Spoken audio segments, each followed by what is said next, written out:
Saudara-saudariku yang terkasih, Pace Ebene. Pada hari ini kita mendengarkan dan merenungkan Injil Yohanes pasal 17 ayat 20 sampai dengan 26.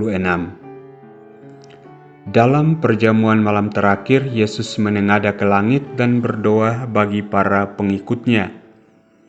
Bapa yang kudus, bukan untuk mereka ini saja aku berdoa, tetapi juga untuk orang-orang yang percaya kepadaku oleh pemberitaan mereka, supaya mereka semua menjadi satu sama seperti Engkau, ya Bapa, di dalam aku dan aku di dalam Engkau, agar mereka juga di dalam kita, supaya dunia percaya bahwa Engkaulah yang telah mengutus aku.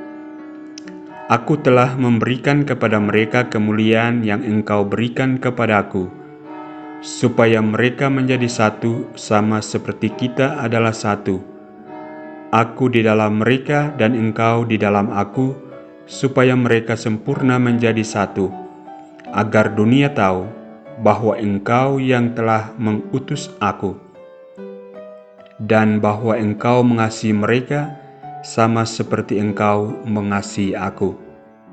Ya Bapa, aku mau supaya dimanapun aku berada, mereka juga berada bersama-sama dengan aku, yakni mereka yang telah Engkau berikan kepadaku, agar mereka memandang kemuliaanku, yang telah Engkau berikan kepadaku, sebab Engkau telah mengasihi aku sebelum dunia dijadikan. Ya Bapa yang adil, memang dunia tidak mengenal Engkau, tetapi aku mengenal Engkau, dan mereka ini tahu bahwa Engkaulah yang telah mengutus aku. Dan aku telah memberitahukan namamu kepada mereka, dan aku akan memberitahukannya, supaya kasih yang Engkau berikan kepadaku ada di dalam mereka, dan aku di dalam mereka.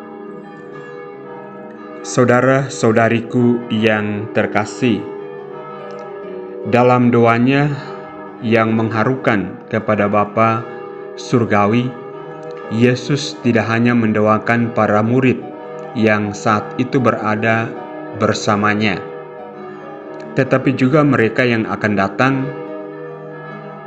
yang menjadi percaya melalui pemberitaan para murid yang ada bersamanya.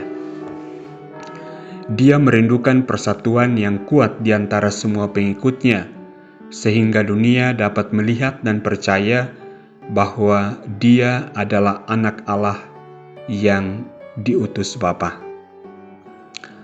Doa ini mengingatkan kita bahwa kita sebagai umat Kristiani adalah bagian dari satu tubuh Kristus yang besar.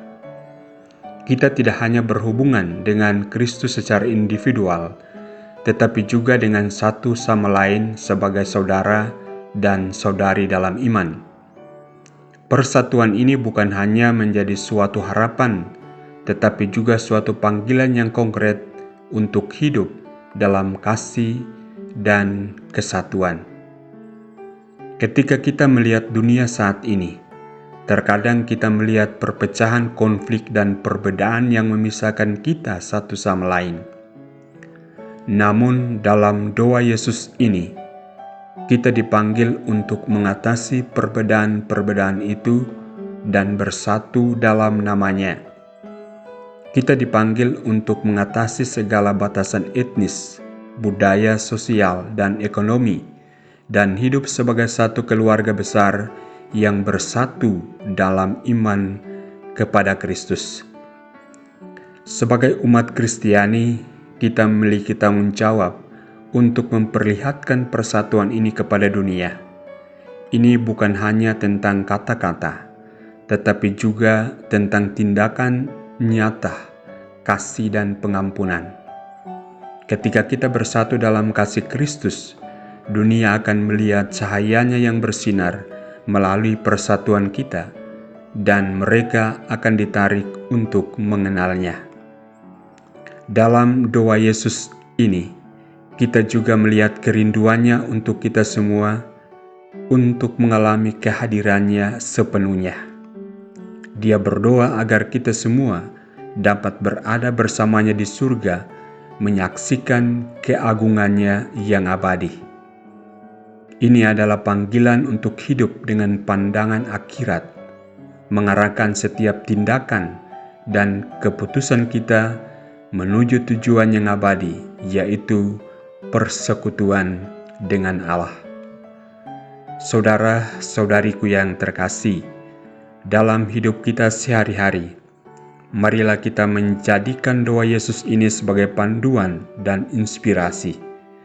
Marilah kita hidup dalam kasih dan kesatuan, memperlihatkan kepada dunia bahwa kita adalah murid-murid Kristus dengan kesaksian hidup kita.